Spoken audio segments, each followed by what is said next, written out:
ዛሬ የኢትዮጵያን ሶሻል ሚዲያ የተቆጣጠረው ይሄ ጉዳይ ሆኗል። በትላንትና የጁማ ሁጥባ ኡስታዝ ያሲን ኑሩ ስለ ቴዲ አፍሮ አንድ ዘፈን የሰጡት ማብራሪያ ማለት ነው የዛሬውን የኢትዮጵያን ሶሻል ሚዲያ መነጋገሪያ ወይም አጀንዳ ሆኗል። እጅግ የሚያስገርመው ግን ትላንትና በአክሱም ሰላት መስገድ አልቻሉም። በርካታ ሙስሊሞች ከበራቸው ላይ በሚሊሻ እየተገፈተሩ ክብራቸው እየተነካ ተመልሰው ነበረ።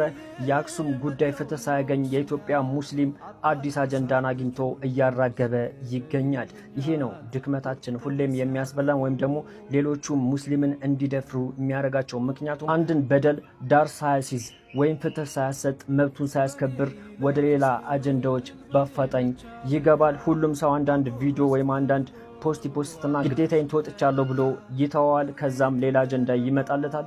ያ ፍትህ እንደተሸፈነ ይቀራል።